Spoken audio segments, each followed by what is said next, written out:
Hello and welcome to Kinda Funny Games Daily for December 3rd, 2021. I'm your host, Janet Garcia, and joining me is award-winning IGN reporter Rebekah Valentine. What's good, Rebekah? Hi, Janet. I'm so happy we're finally doing this. All right. Right? Also, I love the intro. It's so festive. I have not been here for a I love it so December much. episode yet. It's so cute. Little jingle bells. But yeah, how are you doing? How is everything? I don't know. It's good. The last time I was on this show was in 2019, which I was in person in San Francisco for GDC. But now, like everything has changed. I work at IGN now. I live in San Francisco. Well, in the Bay Area. It's great here. It's beautiful. Every time I go outside, I'm just like, how do you all live like this with the mountains and the ocean just right there, being beautiful and incredible? And everything's great. Everything's real good. That's awesome to hear. Where were you before, if you don't mind me asking? I was in Kansas City, which is an amazing place that I love with all my heart and miss very much, but it is very different, and I'm happy to be here. Yes, that's a really nice way to say that sentiment. But I totally agree. Like I'm from Chicago originally, which is I love Chicago, but California, it's just night and day, and like being able to walk outside and not like be freezing constantly is just like a revelation. Honestly, changes everything. Freezing or melting, right? Because Kansas City is just these wild, skewed seasons. There's like 2 weeks in the spring and 2 weeks in the fall where the weather is normal and everybody is and wonderful and wearing hoodies, and then it immediately just changes for dire. Yeah, it's pretty much weather. never like a good weather time in Yeah. Chicago. It was the same deal where it's like 2 weeks. That's kind of it. But let's go ahead and get into today's stories, which include PlayStation's Game Pass competitor, Take-Two and It Takes Two copyright drama, and Paper Mario plus the future of NSO, and more, because this is Kinda Funny Games Daily. We're each and every weekday at 10 a.m. live right here on twitch.tv/kindafunnygames. If you're watching live, you can correct us when we get stuff wrong by going to kindafunny.com/wrong. If you don't want to watch live, you can watch later on youtube.com/kindafunnygames, roosterteeth.com, or listen later on podcast services around the globe by searching for Kinda Funny Games Daily. Use Epic creator code KindaFunny on all Epic Store and Epic in-game purchases like Rocket League and Fortnite to help support Kinda Funny. To be part of the show, head over to patreon.com/KindaFunnyGames, where bronze members or above get to write in, and silver members or above get the show ad-free along with the exclusive daily post-show. Some housekeeping for you. A thank you to our Patreon producers, Pranksy, Blackjack, and Greg Miller returns to content next month. Nick should quit now. I don't know who wrote this in here. I'm just reading what's in here. Don't know who wrote that, but like shout out or negative shout out to them. Today we're brought to you by Purple Mattress, DraftKings, and Liquid IV, but we'll tell you more about that later. For now, let's begin what is and forever will be the Roper Report. It's time for some news. We have 5 stories today. Baker's dozen. And let's kick it off with a headliner. PlayStation plans new service to take on Xbox Game Pass. This comes from Jason Schreier over at Bloomberg, where he writes, Sony PlayStation's division is planning a new subscription service to compete with rival Microsoft's popular Xbox Game Pass, according to people familiar with Sony's plans and documents reviewed by Bloomberg. The service, codenamed Spartacus, which I feel like is a very Xbox-sounding name, but I digress, will allow PlayStation owners to pay a monthly fee for access to a catalog of modern and classic games, said the people who asked not to be identified because they weren't authorized to speak to the press about the plans. When it launches, expected in the spring, the service will merge Sony's 2 existing subscription plans, PlayStation Plus and PlayStation Now. Currently, PlayStation Plus is required for most online multiplayer games and offers free monthly titles, while PlayStation Now allows users to stream or download older games. Documents reviewed by Bloomberg suggest that Sony plans to retain the PlayStation Plus branding, but phase out PlayStation Now. Rebekah, what's your background with PlayStation, these services, and what do you make of this? Does it surprise you? I feel like there's been a conversation for months, if not years, about will PlayStation make a Game Pass competitor? Is PS Now already a Game Pass competitor? Are you surprised to hear this? No, not remotely surprised. My background with PlayStation is going to depress all the PlayStation people. I have very little background with PlayStation. I love a lot of their games, but just haven't really ever owned a Sony until I showed up with Imran and he's got his PS5 downstairs. But like, yeah, obviously they were going to do this at some point. It's all going to come down to what games, how many games, and how far ahead Xbox keeps getting ahead of them, right? Because Xbox Game Pass is a lot of games. It is just an absurd amount of games, constant games, but also on top of that, they have been adding to this sort of subscription value proposition thing they're trying to come up with. They've got like xCloud. They're sort of dabbling in there. They've got all these other things they keep tacking onto it. So they seem like they're already several steps ahead. And I think if Sony, I mean, the people who love PlayStation, who they look at that and they see a bunch of games they want to play, they're going to get it. But to catch up to the absurd Game Pass numbers that Xbox already has, they're going to have to come out with something pretty exciting. And I think it's going to come down to what games are on there, how many games are on there, how long do they stay on there, and how often do they add to it. Yeah, for sure. Are you someone that has Game Pass then in that case? Oh yeah. Oh yeah. What do you think? Okay, so what's with PlayStation being like kind of like a newer thing for you? Is there something that inherently would entice you personally as someone? Because I feel like in a sense you're part of that target market, right? Of trying to get customer acquisition and new people in. What would make you say this is a service that I need to add to like my repertoire of gaming? Yeah, I mean, I think so. The thing about Game Pass with me is when the Series X and S came out, I was very cash strapped, and I looked at I wanted a next gen console, and I looked at the available things, and I could get a Series S for a decently low cost, and also Game Pass, and that was just a gajillion games, and most of the new stuff that had been coming out lately or somewhat recently that I wanted to catch up on, and I didn't have to pay, what, like $600, like the price of a Series X or a PS5 on top of like multiple $60 titles to get that. And that was great. And so now there's kind of a PS5 sitting downstairs that I could theoretically play some games on. And I think it would be very easy to sell me on something like this because it would give me a very easy and cheap way to catch up on things that I had missed. And, all these games, especially if they have maybe not brand new games on there, but some more recent stuff like Ghost of Tsushima that was just like last year. But if that was on there, I would like eat that up, or just some games over the last couple years that I hadn't gotten a chance to pick up yet. I think that would be a very easy sell to me personally. But also there's just too many video games. I don't know that I can handle two subscription services at once. I already have too many video games sitting around. That's what happened with me with like stuff like Apple Arcade, and even to a degree Game Pass, where I'll bounce on and off of Game Pass based on if I actually think I'm going to, take the time to go and play through that library. It's worth noting that it's expected to be also like a tiered model, with PS Plus benefits being the first tier, tier 2 being access to PS4 and select PS5 games, and then tier 3 being access to a classic library. So I imagine that's kind of more where PS Now is. For me, my questions come up with, is this going to be, if it's access to classic libraries, will that just be like PS Now ported over and dropped in, and like that's the classic access? And then tier 2 kind of sounds like to me the biggest appeal point with access to those newer games like you were mentioning. For me, I'm a little bit more surprised than you that it's gonna be a thing, or at least potentially, right? Like so far that's the rumor, just because I feel like the strength that Xbox has with Game Pass is really that first party day and date. And I don't see or hear from this that Sony's going that way. So it just seems like kind of like what you're mentioning, where it's like, you're just going to create a weaker Game Pass, which is still better than what's there now. Oh, there's a cat here. What's the cat's name? Oh, this is Robo. Yeah, she loves to be on streams. How old is Robo? She's 7. I'm surprised your cat, does the cat just climb onto the desk like from the floor, or is there like a tiered structure that gets them up there? She jumped into my lap. I'm in a chair and she just jumped up into my lap. That's so nice. See, my cat like doesn't do that. My cat will just stand by me and like sometimes start screaming, but that's kind of it. It gets problem. Like Tom does the same thing, like where he'll just jump on my lap while I'm working, and it's like, dude, stop. I'm focusing. Yeah, no, for sure. Cats are awesome. But yeah, like I'm a little bit surprised just because it doesn't seem quite in the ethos of what they're doing overall. Like, while Xbox, that's very much their entire jam.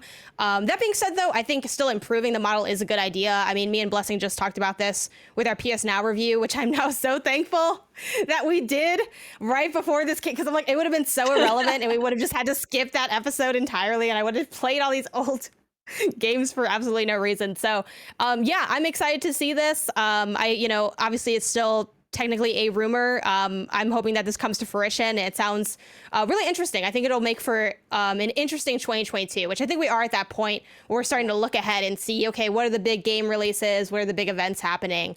And yeah, this looks like one of them. So stay tuned for more official information on that and when we'll actually hear about what this is going to look like. Let's go ahead and move on to story number 2, which is Josef Fares's It Takes Two hit by Take-Two claim. This comes from Tom Phillips over at Eurogamer. For some context, It Takes Two is Hazelight Studios' latest co-op mandatory platformer game, and Take-Two is a publisher that has studios like 2K, Rockstar, Private Division, and more. Going into the article, It Takes Two, the acclaimed co-op puzzler about a pair of divorcing parents, was struck by a trademark claim shortly after being released this year. It has emerged. Records show developer Hazelight was subsequently forced to abandon ownership of the name. In a statement to Eurogamer this week, a Hazelight spokesperson said the studio cannot comment on ongoing disputes, but the team was hopeful it will be resolved. Still, Hazelight did not dispute that it had been forced to abandon the trademark to its game because of Take-Two, something which can be seen in this notice of abandonment sent to the U.S. Patent Office shortly after Take-Two's claim was filed. The team also did not comment on how this has impacted Hazelight's ability to sell or market It Takes Two currently, any plans to rename the game, or ideas for any potential sequel. Eurogamer has contacted Take-Two for comment. It Takes Two is the victim in a volley of trademark and copyright claims from publisher Take-Two, and just one of dozens of claims issued this year against a wide array of businesses and products. U.S. Patent Office records show Take-Two is behind filings to contest numerous names with connections to words like Rockstar, Social Club, Mafia, Civilization, and more. These include a Beijing company's trademark of the brand Star Rocks, the name of clothing brand Max Fane, plus, which I just think is really funny, plus numerous restaurants, tattoo parlors, and other small businesses who had used the word Rockstar in their name. And then jumping down kind of further in the story, there's even more examples of those if you want to go and read that in its entirety. It reads, if you look at the trial and appeals board, you can see that Take-Two has filed at least extension requests for 25 challenges in the last 3 months. Most other game companies go back 6 or 7 years to get that number. Take-Two is being very, very aggressive. It Takes Two, by comparison, isn't a company name, and it's of limited use in any event to the sheer number of goods and services that already use the phrase. I would suspect that they simply wind up going untrademarked and relying on copyright. What do you make of this? I know there's been a lot of conversation on, the perception of Take-Two in relation to the It Takes Two drama, which also I didn't connect the two very much, like name-wise, even though they do have similar naming structures. But now that this story came out, I cannot. It is so hard to read them. But maybe it's because I'm reading them back to back. But It Takes Two, Take-Two, it all kind of blends together for me at this point. Yeah. This is one of those really funny moments as a person who writes news for a living where I looked at this story yesterday because there was a list of these trademark claims circulating on Reddit, and I looked at this and I thought this is not news because this started in October of last year. This is when this happened. And Take-Two has been filing these trademark claims going back to like June of last year, and no, I mean, honestly, even before that, actually. I mean, they've been doing this forever. This is what companies do. They just yell about trademarks all the time. It's this aggressive move to protect their brand. And I have had it explained to me that at least, I mean, Take-Two is being unnecessarily aggressive here, but at least some of the reason why companies are this aggressive is if they do let some of this stuff go and just kind of ignore it. There have been situations where people have kind of come out and then encroached on their brand in a way that actually did end up harmful to it. And then the courts were like, oh, well, you didn't do anything about all the others, so why do you care about this one so much? That's very anecdotal, though. This is just kind of companies doing what companies do, albeit Take-Two is being a little more pushy about it than usual. The fact that they had to sort of abandon their claim to It Takes Two doesn't mean anything for the game. I mean, the game is still called It Takes Two. That's not going to change. Take-Two can't take them to court and be like, you have to retroactively change the name of your game. That would not fly in any situation whatsoever. But yeah, some of these are very funny. Going back here, they filed a claim against Rockstar axe throwing. It's just really funny to me. There was one on the first page that was really good. They filed one against something called 42 Dot Incorporated because they have a subsidiary called Playdots. It just has the word dot in it. So they can just do this to whoever kind of vaguely sounds like anything. Rockstar authors and tattoo parlors, like literally anything with the word Rockstar in it, except Rockstar Energy. I don't know if that was anywhere in here. But Maybe yeah, that cuts the other way. They're like, it's like, we're not going to bring it up because we don't what want, did you do?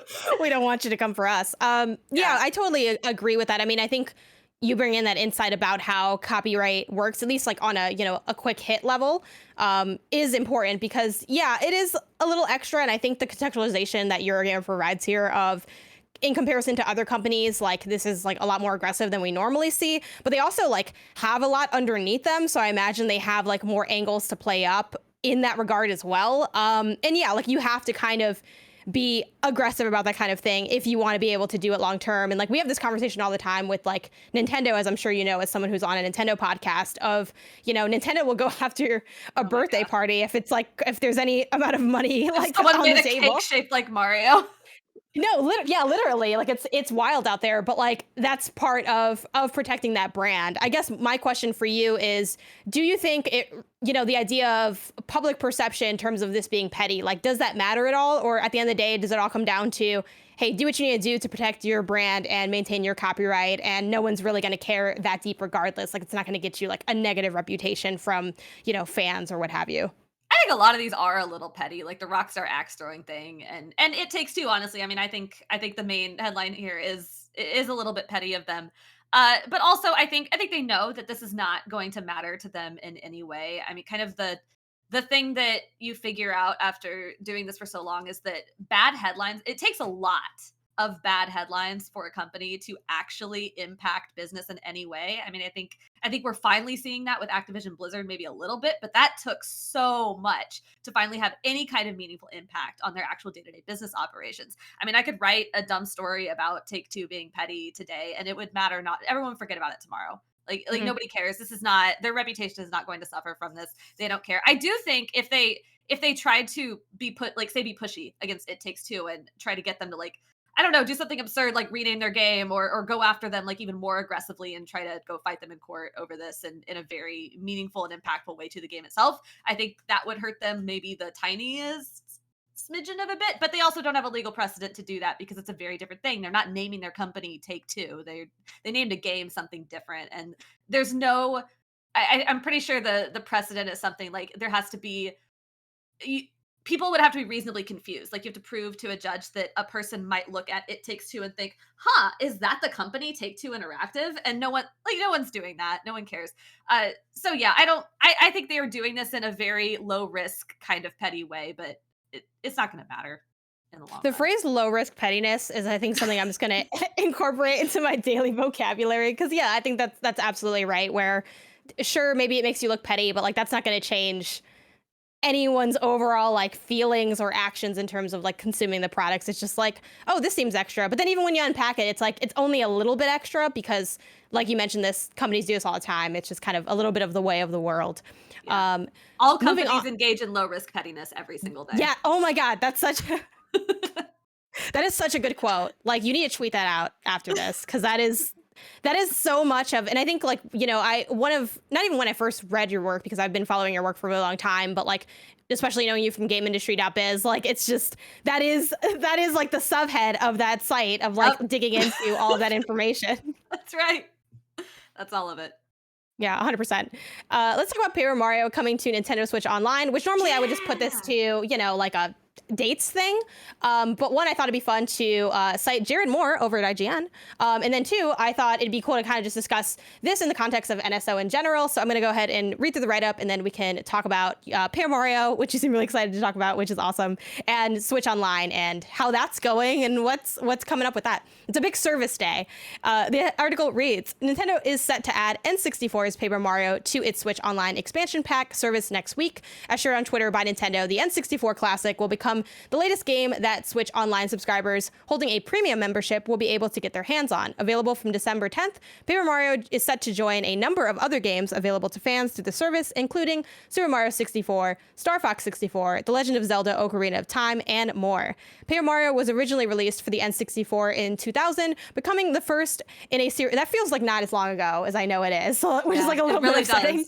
Because it I'm says like, that's so, there's a oh, it's 2 like, in front of it. There's not I'm a like, oh, it's 19 like in 10 front of years it. ago. It's like, that was Yeah. like a lifetime ago. Oh my gosh. Anyway, becoming the first in a series of Paper Mario spin-off titles to launch, offering a different perspective to the Mario franchise through its paper-thin characters, RPG-style gameplay, and turn-based combat. The new look quickly became popular with fans and critics alike. Nintendo's latest entry into the series is Paper Mario: The Origami King, which was launched last year. Earlier this month, Nintendo said it would continue to improve and expand on its Switch Online service. The pledge came shortly after the company launched its premium expansion pack membership, which experienced a turbulent start to life after receiving backlash from fans. The service, which launched in October, grants fans access to an expanding catalog of N64 and Sega Mega Drive games, as well as paid DLC, currently in the form of Animal Crossing New Horizons Happy Home Paradise Pack, for a premium fee. Complaints from fans were varied. However, the most common issues seem to revolve around issues with input lag, sound delays, frame rate, and incorrect controller layouts. While Nintendo hasn't specifically mentioned the backlash from fans as the reason for its desire to improve the service, the company will likely be hoping that the addition of future popular N64 games, such as Paper Mario, will help improve the reaction. So, Paper Mario, how exciting is this addition, and then what do you want ongoing to, like, well, also, do you have this? Let's start, do you have this service?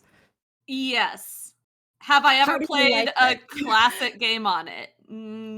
Once.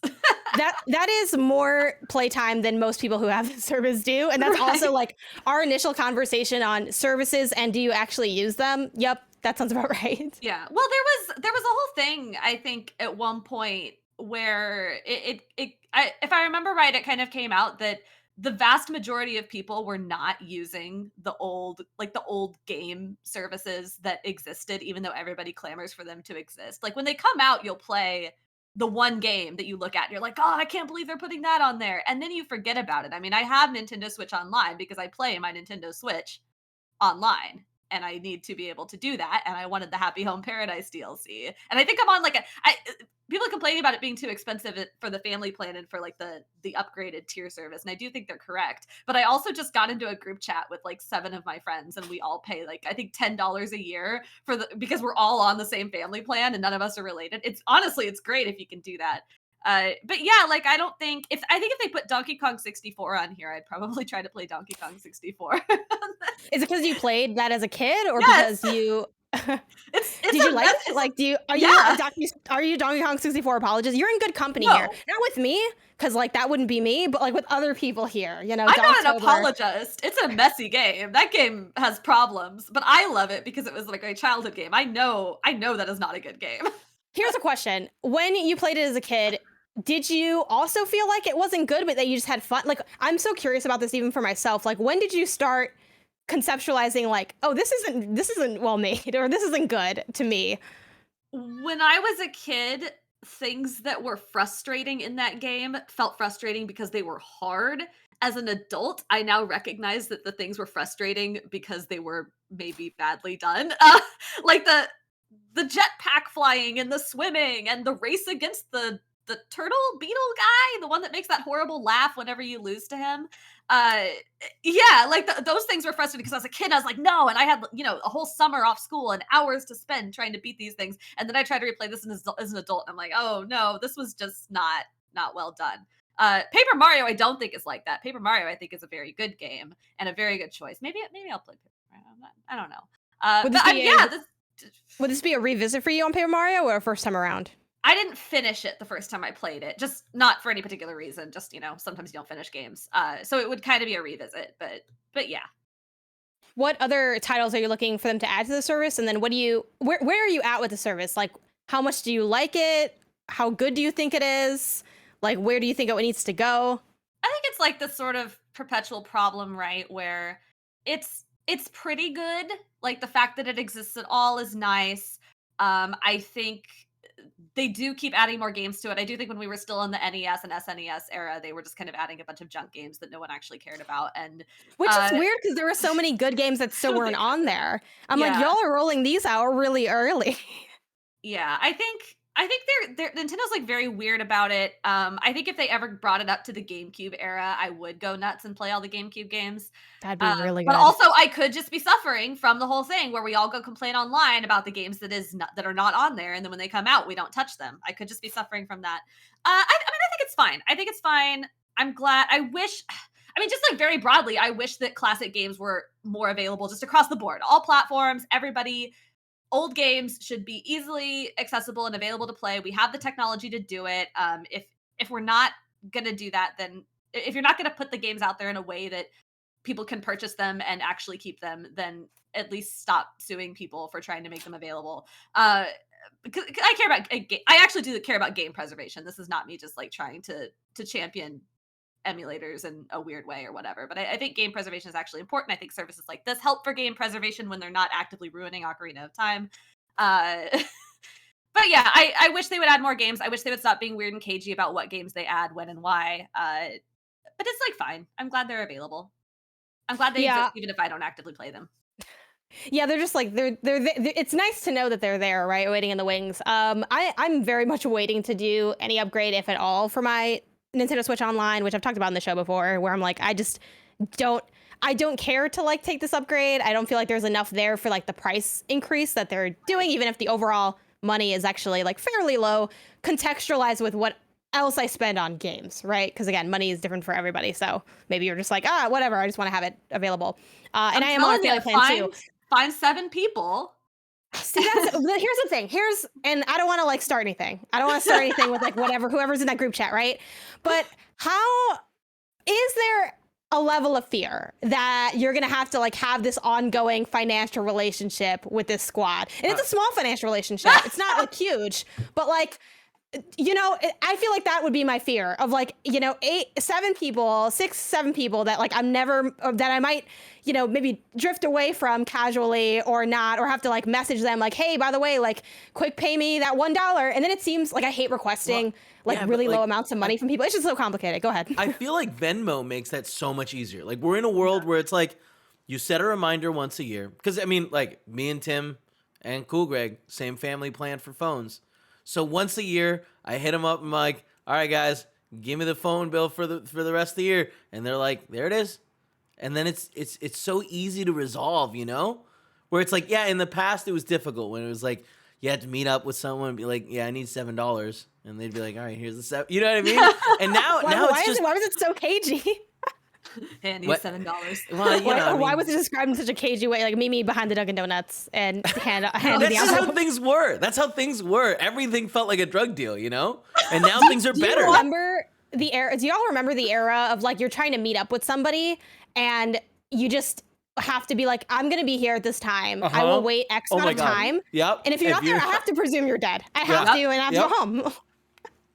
Yeah. Oh, no, God. I don't think this is going to be a huge problem because like it's $10 a year, and so my anticipation is what's going to happen is I don't remember when we bought this, but in however many months from now that is, my friend is going to send out a group message and say, hey, it's renewal time for this. Can you all send me $10? If you want out, let me know. And if someone wants out, we'll renegotiate. But I mean, even if I do not have any fears that we're going to stop being friends, but if for some reason we did drift apart from like some catastrophic explosive anger blowout, which I don't think will happen, I think like even if I didn't know these people super well or wasn't talking to them very much, I think a message going, hey, the Nintendo renewal is up, Venmo me $10. Like whatever, I'll Venmo you $10 and get my Nintendo for the year. Who cares? Yeah, I am on a family plan, but I think it's only with my actual family, which is not as many as the amount of people that you can have on there. I've thought about expand, but then also now it's not under my name, so like I haven't expanded it to more people. I think it's just me, my brother, Maggie, Isaiah. I think we have 4 people on there total. It's pretty solid. It's pretty, but also like reasonable. We just do a trade-off system, which I know people are going to be upset about because they're like, you're losing money on this trade-off system. I don't care because I'm like dumb and I want to be simple. So like he plays for that. Like we no longer do the whole like, oh, let's like calculate all these services. It's like, look, he has that. I don't know who pays for Hulu, but I'm watching Hulu. I'm watching Modern Family. I don't know who's getting the check or who's cutting the check, but it's streaming. I pay for Spotify, Family Plan, which almost no one uses except for my brother, I think. Maggie pays for Apple Music already. She was like, I was already going to pay for it. So like, y'all just get Apple Music now, even though I never use it. And I don't know who has Netflix, but honestly, I'm coming up pretty good in this deal because I'm dropping 15 for like 20 services through Spotify. But that's what we've done. It's like not a bartering system. I don't know what you would call it besides like financial nonsense, but that's what That's what we have going on. Honestly, Yeah, like well, that's what most people do. yeah, I On don't like purpose or that certain companies are like, just a heads up, we're gonna fight this, and it's like otherwise. Oh, I hate HBO that, Max yeah. has threatened to be like, just so you know, and like we're figuring out the technology, so it's only one household. And it's like, fuck you Nah. guys. I'm like, just so you know, you sound like a bitch. Okay, just- Yeah, Yeah, like, what a bunch of 100%. babies. Like, it's so, like, we all know this is the way of the world, you know? I feel like this is I'm trying to think of an older version of getting, like, a weird deal, but this is what, I mean, we used to, like, I feel like, too, like, back in the day, there were plenty of ways to, like, I mean, you wouldn't monitor, like, if I rent something from Blockbuster, anyone can watch it until I just have to get, you know, it's not your business how many people are in the room watching this, you know? Like, this is, I feel like it's in that vein. I think I'm okay with, like, if services want to be petty like that, maybe having, like, oh, you get this many, which they kind of already do. I mean, you can only watch, like, have Netflix running, like, so many times across devices before it's, Yeah, like, they already do that. something's not right. But I've even done that, like, to a degree with Game Pass, which was hilarious, because, like, I haven't done that, like, for all the time, because it is pretty affordable anyway.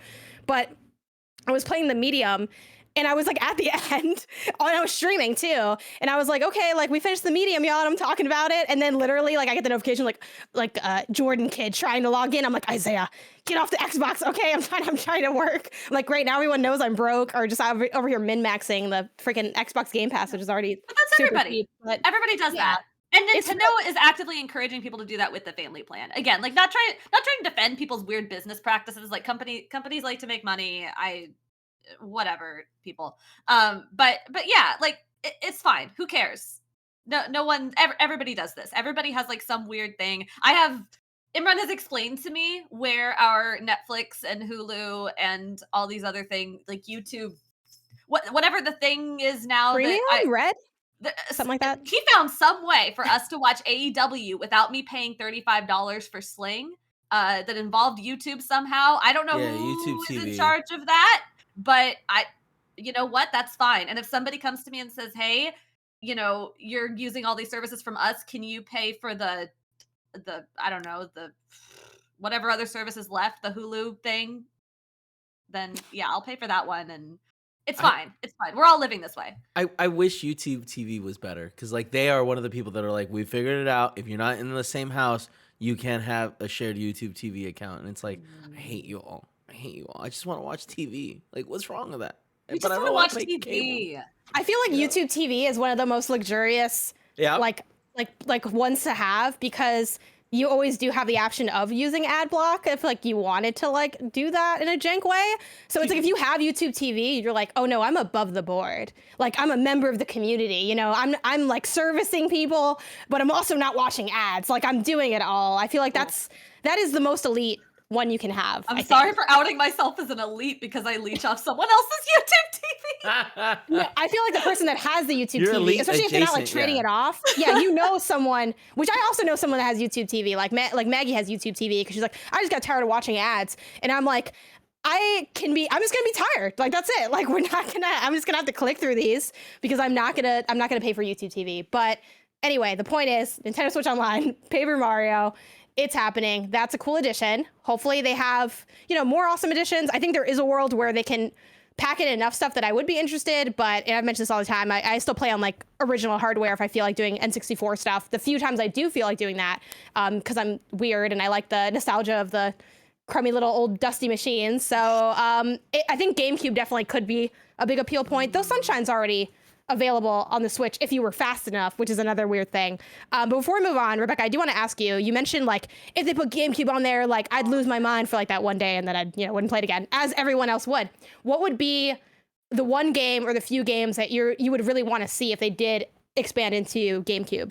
Skies of Arcadia Legends, both Batten Kaitos's, Harvest These Moon. are deep cuts. I was expecting like some like standard No. things. No, give me the weird stuff. The stuff that should end up on it. Actually, no. Okay, if they treated a GameCube service like they treat the NES service, where they're putting just all this random stuff that no one's ever heard of on there, except like one very retro person who's obsessed with it, it would be all this like licensed shovelware. But yeah, like Batten Kaitos, Skies of Arcadia, the Harvest Moons, A Wonderful Life and Another Wonderful Life. We already got Mario Sunshine. We've already got a billion versions of Wind Waker, so I'm happy there. What was the other one? Oh, I mean, obviously like Melee and Animal Crossing. I would love to see those. Animal Crossing would be really good. Tales of 'Cause I've been wanting- Symphonia! Yeah, that's a good one. Oh, how are you liking Arise? It's good. I'm really enjoying it so far. I'm like occasionally yelling at it because I feel like it's not addressing certain themes in ways that I wish it would go farther on, but I also respect the fact that it's a JRPG tackling some serious issues that I don't often see JRPGs go deep into. And also all the characters yell anime stuff when they do attacks, which I love. Yeah, you know, it's so funny because I've never played a Tales game. I'm not really a JRPG person, though I'll try my hand at stuff like as it kind of comes up. I have Arise, but I haven't played it yet. Because I'm like, it's just really long. Like, I don't know, I'm gonna have time for that. But I've been really enjoying like reading your tweets about it, which is weird because I don't like know what you're talking about. Like, I've never, like, I don't know any of these people. I don't know any of these systems. Like, you posted a video of you like running in circles, and I think you were like, if you know, you know. And I'm like, I don't know, but I watched that entire clip. I don't know what I'm looking at here, but I'm excited about it. I'm retweeting it. Owl. I was trying to interact with the little owl. You're supposed to be able to interact with the owl, and I couldn't get the prop to come up. And then someone told me that you have to move the camera. It's a very like intricate little thing. It's good. It's a good game. It's apparently like it's a Tales game, so it's very long. I have no idea how far through it I am. Yeah, absolutely. Yeah, that tends to be the case. So hopefully that goes smoothly for you, and you can go ahead and roll credits on that and see if they. I have no idea what the core conflict is.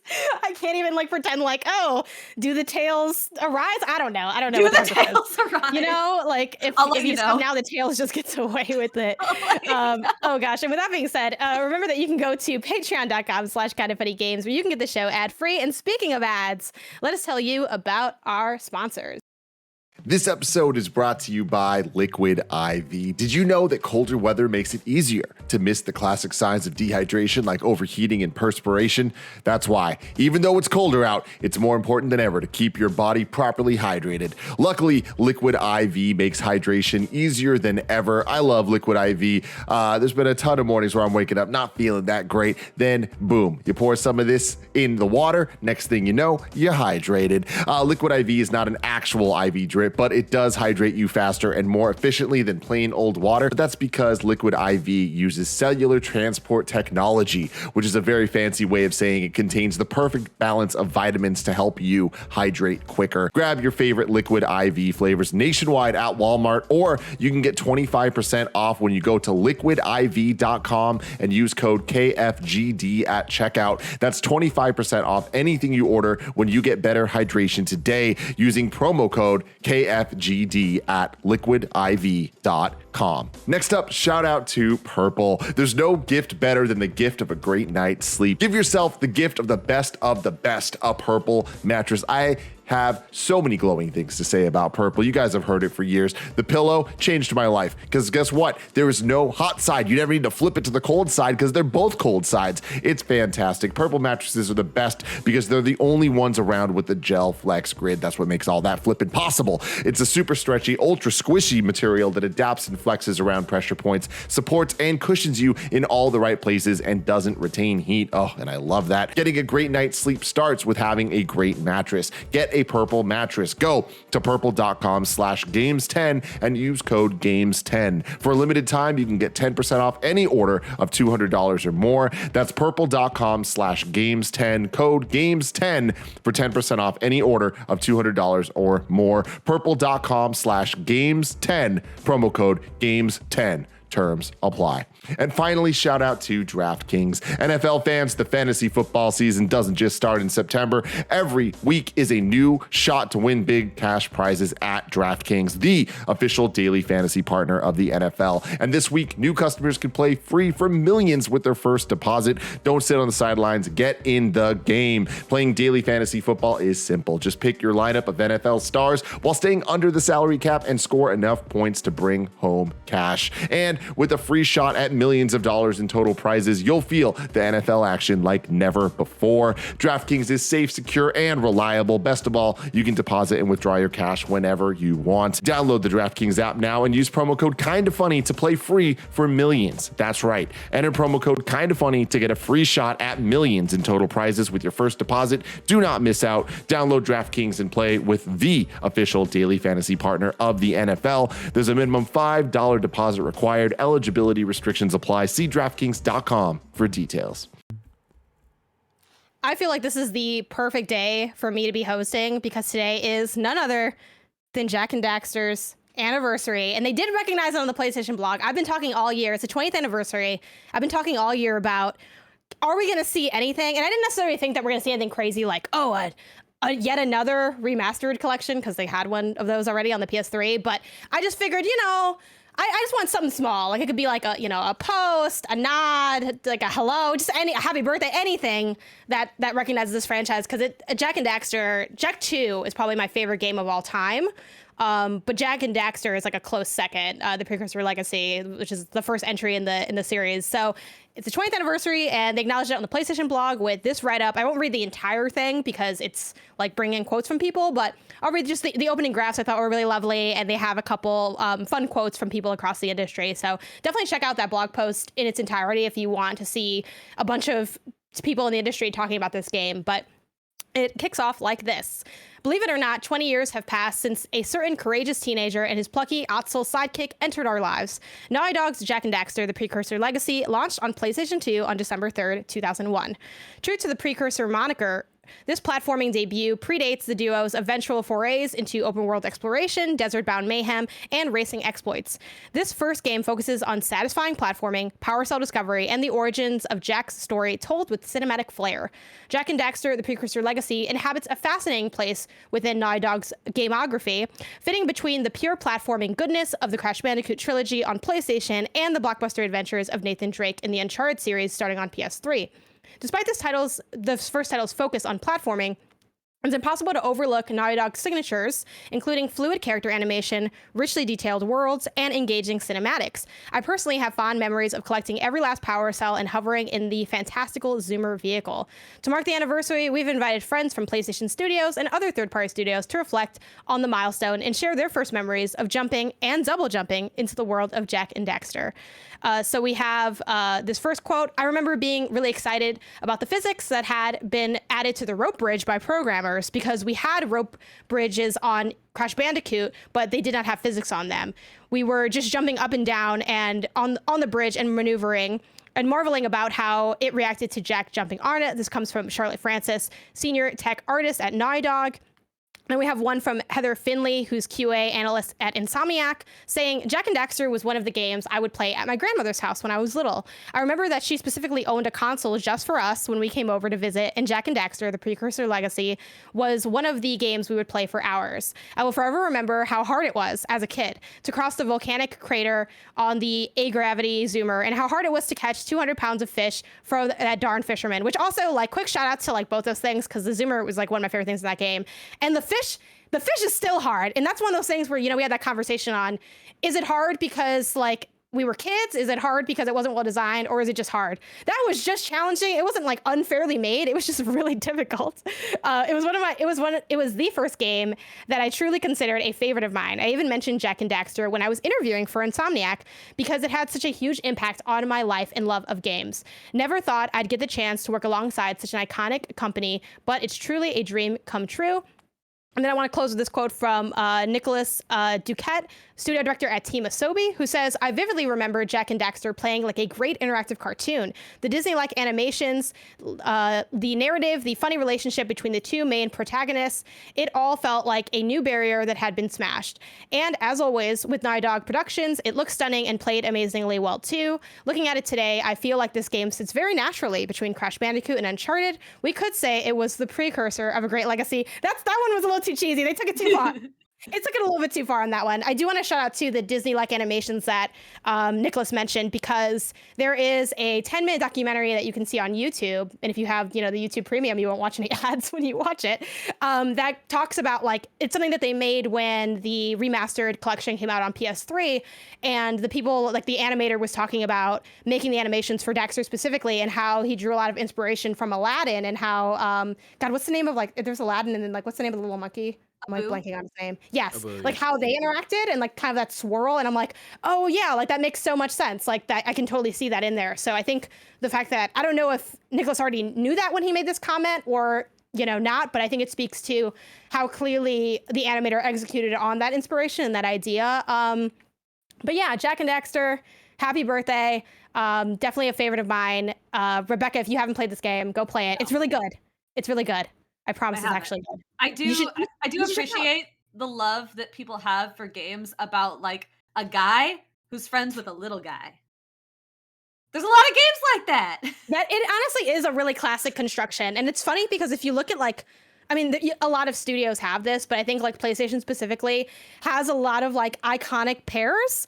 Yeah. And this is one of the ones that I think gets shouted out less because it has like a, you know, it was touched so like long ago versus even like, you know, Uncharted or any of these other games. Like they have more modern entries. Ratchet and Clank just got an entry. So it's like the one that's a little bit lost to time in some ways. Obviously, I wouldn't say it's like, you know, obscure by any means. It was like a huge deal. And I think with the fact that they showed the map of Haven City in the like weird tech thing that I forgot if it was Cerny or who did that presentation with the shadow people.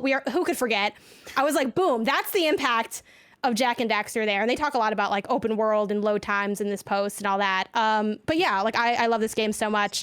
Rebekah, is there a game for you that you have like heavy love and nostalgia for still that you would like notice the anniversary of or really be excited to sort of celebrate? Well, the people who listen to me yell constantly will get sick of hearing this, but obviously it's Golden Sun for me. Like that's that's the game that I never shut up about. That's the game that like the release of the Lost Age, specifically Golden Sun was already out when I discovered it, so I don't have as much nostalgia for the original's anniversary, but the Lost Age, when that came out, I remember that being one of the first video game releases that I was like, day one, mom and dad, take me to the store. I need to get this game. And so I remember Golden, like every year it comes around and there's a Twitter account that does, oh, Golden Sun is however many years old. And I think, oh man, I wish they would make another game that isn't Dark Dawn. So yeah, that's for me. That's a really good one. You have like and again, Golden Sun isn't like unknown or anything. Like it is talked about, but I think it's definitely, you know, less discussed than other titles. Like you have like the deep cuts. It's like a medium cut. It's like a medium cut. It depends on how maybe casual you are for how deep of a cut it is. But yeah, like that's one that I also really liked. I don't think I beat it, but that was like one I remember from my childhood era of having played. And it was kind of like one of the outlier games for me because I really did grow up very heavily on platformers, like, which is why like I have like these random gaps of like, I'm like, oh, I didn't play that because you were like shooting stuff. And I was like, nah, we're just here to jump. Like we're just jumping around. I was from Pokemon to all JRPGs for a while. I mean, that is the pipeline. I think that is the appropriate pipeline for it. But yeah, that's an awesome one to shout out. And then lastly, I want to pull in this pretty fun story about these like PlayStation meals. Essentially, this comes over from Games Radar, which writes PlayStation is partnering with Deliveroo in Australia to deliver dishes based on iconic games like Uncharted 4 and The Last of Us 2.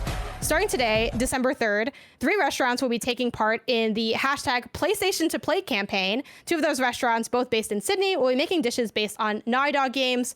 Mary's is making the steak sandwiches offered to Ellie by Seth towards the start of Last of Us 2, spoilers, while the Italian Bowl recreates the pasta dish that Nathan Drake and Elena eat in Uncharted 4 as the former wrestles with yet another adventure to call. So I brought this in just because I thought it was like a fun little random thing. I like weird food mashups with games, but also this is like your bag. I don't want to say too much because I want you to speak on what is your background with food and games, because you have an interesting guys in jars. Look how cute they look. I want to eat one. Sorry. I know, right? I'm definitely in Australia. Yeah, so yeah, video game food is like a thing that I am apparently into now. Oh geez, what year was it? However many years ago, I got a World of Warcraft cookbook for Christmas, and I made one recipe in it and it was really good, and then I made another and that was really good, and then before I realized it, I had made 10 recipes out of it and they were all really good, and I looked at the table of contents and I said, oh, I could probably just make all of these. And so over the next year and a half, I made every recipe in the World of Warcraft cookbook, and that was so fun. I then started doing it with the Elder Scrolls cookbook, and then I finished that one. And then I did the Mother's cookbook, so like Earthbound and the Mother series, and I finished that one. And now I'm working on making every recipe in the Legends cookbook, which is Legend of Zelda. I actually have some seafood paella, which is a Breath of the Wild recipe, on deck for next week. But yeah, yes. I love doing video game food. I'm not a fancy accomplished chef or anything. I don't think I could ever create my own recipes like these people are doing. But if you've got video game food, show it to me. I am so interested in how people translate fictional dishes. I mean, like The Last of Us, a steak sandwich, like that's like, is that what it was? A steak sandwich? Like that's a reasonable thing to make. But I especially love like when it gets real fantastic, weird fantasy food, and how we translate that into something that someone can actually eat. What's the like wildest food you've made in terms of like that kind of translation, like that less concrete translation? Oh man. So the final recipe I did out of the mother's cookbook. If you've ever played Earthbound, I say the name wrong all the time because I've never heard it out loud. I just say it in my head and read it. Magicent, the place with all the pink clouds. It's like this magical kind of zone that he's in. There was a recipe in there called pink cloud cotton candy, which was not actually a food in Earthbound. I don't think it was just to represent those pink clouds. And if you have a cotton candy machine, or if you've seen one before, you know how they work. It spins it around. But this was hand pulled cotton candy. And so what I had to do was like make candy syrup and then wait for it to cool off to a specific temperature and then flour up my hands and then twist this rope into strands and keep That sounds like so cool. turning it over and over to make as many strands as possible to try to make cotton candy. I failed. My rule is it counts if I at least try it and from start to finish. So I didn't actually like it's really hard to do. There are people, I don't remember where they got this recipe from, but apparently there's like street food vendors in like certain regions who can do this like super fast and super accurately, and it's very impressive. But it was weird and it was so cool, and I learned so much about how to make candy and what cotton candy even is, and yeah, that was really cool. But I've done a ton of weird ones. I think they call that dragon's hair, right? Yeah, that's what it is. Yeah. Yeah, that's wild. And then, so I was thinking, like, if you had to make a video game meal, what would you make? And then bonus points if you do one that's like actually like directly in the game already, and then one that's inspired just by the game. To either of you. Oh my gosh. Oh man. Well, because I mean, I already have, like, it's hard not to just think of things that I have already made. You know what? I would like to make some of the stuff from Animal Crossing. I don't think I've ever done or seen a whole lot of the food in Animal Crossing. And I like, it's weird because they just introduced cooking in Animal Crossing and I haven't really gotten into all the recipes yet, but I remember thinking, "Oh, like what's that little coconut drink, that little drink they have in their hand when they're walking around? Like how would someone recreate that using ingredients that would reasonably be found on the island?" Or I was doing the Thanksgiving meal actually, but they have a character who's a turkey who is in charge of Thanksgiving, and so obviously you can't eat turkey at Animal Crossing Thanksgiving. So it's all seafood, and it's like clam chowder and seafood. I can't say that French word. It starts with an M. Sure.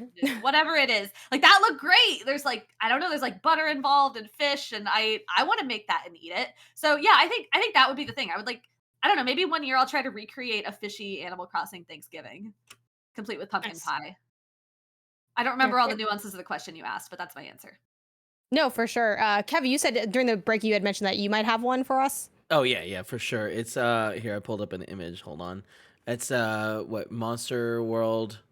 No, Monster Hunter World. Yeah, that's it. That's the name of the game.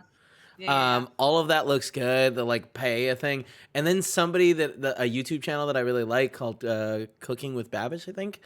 Binging with Babbage, yeah. Binging with Babbage, that's it. Yeah. Great. Then he did it, and it's like, look at that. That looks. I would love to make all this stuff. That would be my whole week. Like that would be a class. And I have this problem with like cooking all the time because like in my house, you know, it's a bunch of like us where we're already like, you know, adults and stuff, so we can all cook, and we like split up the cooking where we would take like 2 days each or something, and then one day it's like I just do whatever, you can get food outside or something. So like I'll have like my 2 days. So I can like spend a little bit more time because I'm like, I only do this like once or twice a week, so it's not a big deal. But I have that problem of like when I'm making like multi-dish meals, I'm like, how do I time this so that like you don't have to reheat as much if you're around to just eat it? And it's just like, all right, guys, it literally just finished cooking, but also those wings have been sitting out there for like an hour. Yeah. So you're gonna have to reheat them. Well, the oven has the like on the bottom, the tray that people it's used for, what is it? Well, you know, where the warming drawer. But it's not a warming. Well, I mean, I realized recently that it's used for like broiler. that fancy word. Yeah, yes. Broiler. Okay, yeah. it's not that fancy, but you know, like growing up, I always used it as a warming drawer, so we would put stuff in there. Okay, growing up, up until like, and maybe I'm like exposing myself here, but okay, up until like a week ago, or not a week ago, maybe like a month or two ago, I didn't even realize that was for like anything. I thought it just got hot like by happenstance. Yeah. I'm like, that's the drawer that I put extra shit in. Telling me it's dependent on the oven. Not every oven. Like growing up, none of mine got hot growing up. They were all for storage. And so when I finally ended up in a place that had as a warming drawer, I didn't know, and I just stored a bunch of stuff under there. And then I was reaching in there to get a pan. I was like, why is this so warm? What is happening? And I had to look it up. And some of them have it, some of them don't. I don't think there's any reason to have shame. I had the exact same thing happen to me. And like I also grew up in a Latin family, so the oven had all our oven stuff in it always. But everyone does that, right? Like people are just putting stuff in there. That's mostly, I think, mostly a Latin thing, at least in my experience.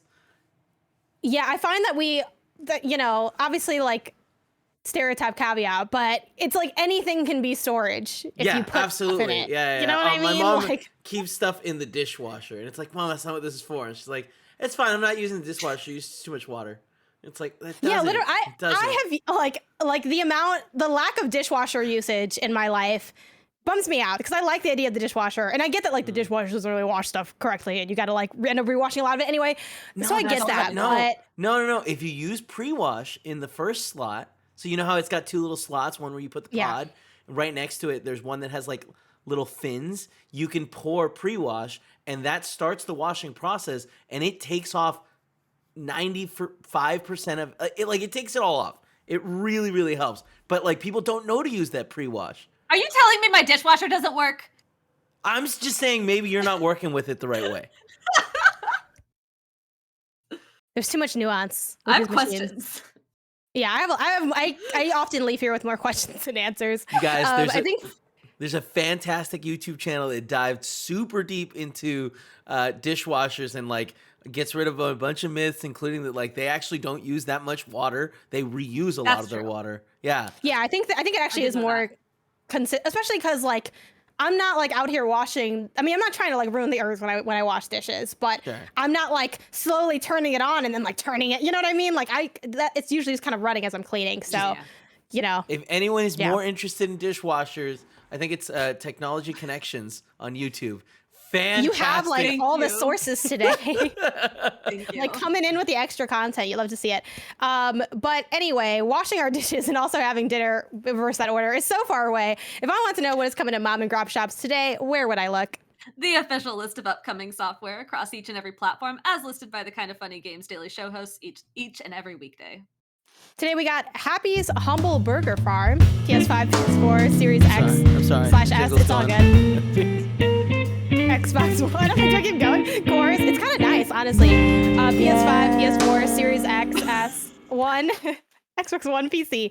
Big Brain Academy, Brain versus Brain on Switch, which I feel like a lot of y'all are out in the streets clowning this game, but I am genuinely excited to play this game. Like, I liked Brain Age. I'm like, we'll do some math. We'll pick out some pictures. On the Brain game? Who's doing that? I feel like people are acting like, oh, here's Game of the Year. And like, I know it's not gonna be Game of the Year, but like, it's just gonna be a fun time. Like, do people not want to become smart and use their brains? Like, exactly. Like, what are y'all really afraid of? You know what I mean? Square up in Big Brain Academy, Brain versus Brain. Go brain to brain and tell me what the results are. But yeah, I'm excited to play that. Disney Magical World 2 Enchanted Edition for Switch. Danganronpa Decadence for Switch. Grim Dawn for Xbox One. Word of Forward for Switch. Six Souls for Switch. Construction Site Driver for Switch. Paradise Lost for Switch. Detective Die, The Silk Rose Murders for Switch, and Lost Find for PC. And as we close out, I want to remind y'all that we have an NVIDIA GeForce update. We've partnered with NVIDIA to keep you updated on all the latest GeForce RTX additions to your favorite games, from ray tracing to NVIDIA DLSS to NVIDIA Reflex. Starting with Icarus, which is out today, taking advantage of DLSS and ray tracing. NVIDIA and RocketWorks have collaborated to bring RTX global illumination to Icarus. This game-changing technology realistically simulates the natural illumination of indoors and outdoor scenes from the sun and moon, and can also simulate the bouncing of light from surface to surface until the light rays dissipate, which was previously impossible at high frame rates in a real-time video game. Icarus takes full advantage of NVIDIA DLSS to boost performance. Powered by AI rendering technology and dedicated Tensor Core AI processors found exclusively on GeForce RTX GPUs, DLSS speeds up frame rates by up to 80%, which, while still providing image quality similar to native resolution, optimized gameplay without losing detail for the definitive Icarus PC experience. And Chorus, which is also out today, is also taking advantage of DLSS. Venture beyond the void in the fast-paced sci-fi shooter. Chorus available now with NVIDIA DLSS for up to 45% faster performance. We have some reader mail, but I'll save that for the post show. Let's take a very quick scan at your wrongs to see if we have anything.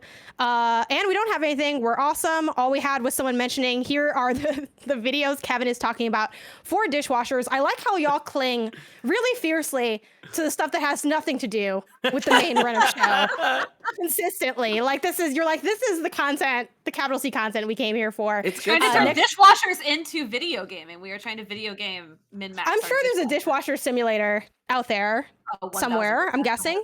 If not, someone's Um, surely working on it now. Someone's literally making it as we speak, using those as reference points. For upcoming hosts, we have Monday, Blessing and Tim, Tuesday, Tim and Gary Whitta, Wednesday, Blessing and Andy, Thursday, Tim and TBD, and then Friday, it's TBD both times because I will be out of town.